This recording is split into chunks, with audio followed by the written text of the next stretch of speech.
Baik, sekarang kita akan membahas bagaimana caranya Pandas berinteraksi dengan Web API. Ya, di sini bagaimana caranya, lalu kita lihat prosesnya dan apa yang akan kita lakukan dengan Web API ini. Untuk lebih jelasnya, mari kita langsung hands-on dengan Visual Studio Code. Berikut adalah Web API yang akan kita ambil informasinya, yaitu yang berhubungan dengan Pandas. Jika Anda melihat, ini adalah alamat web dari GitHub. Ya, di sini saya sudah membuka.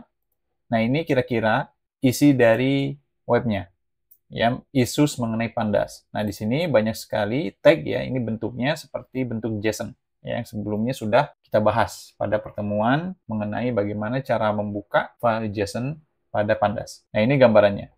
Lalu kita coba. Nah, ini perlu mengimport library namanya request. Nah, ini sudah ada bawaan dari Python. Ya, jika Anda menginstall Python, request sudah ada. Lalu kita jalankan di sini, request. Nah, ini response 200. Ya, ini response dari web browsernya. Nah, selanjutnya, karena tadi kita tahu datanya dalam bentuk JSON, ya, RESP ini, tadi setelah kita lihat dari websitenya, lalu kita membuat variabel namanya data. Nah, lalu dari sini apa yang ingin kita ambil informasinya? Ya, yang akan kita ambil adalah title. Kita jalankan di sini. Nah, ini outputnya. Return early when the result is known. Jika kita perhatikan kembali pada web API-nya, kita mengambil informasi title di sini. Outputnya apa? Outputnya adalah ini.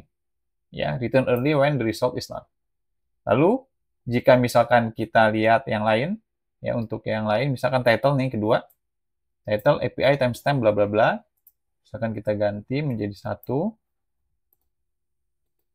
API timestamp resolution interference bla bla bla. Ya, jadi kita bisa melihat elemen yang mana yang ingin kita baca. Atau bisa juga kita membuat dalam bentuk data frame. Nah, di sini kita membuat variabel namanya issues.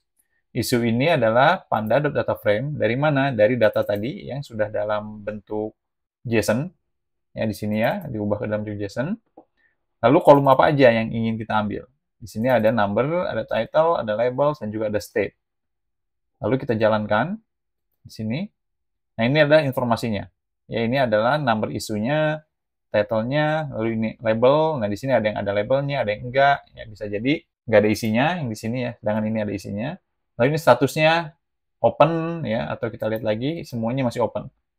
Ya, biasanya kalau di GitHub ketika Anda memiliki isu, nah Anda bisa menulis ya kepada maintainernya.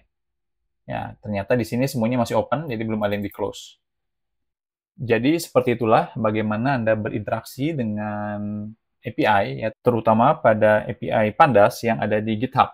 Ya, seperti yang tadi kita lihat dari sini, ya bentuknya dalam bentuk JSON, lalu Anda bisa mengubahnya dalam bentuk tabular pada data frame, sehingga lebih mudah untuk mencari informasi yang ingin kita ketahui. Demikian untuk pertemuan kali ini mengenai bagaimana berinteraksi dengan web API pada Pandas.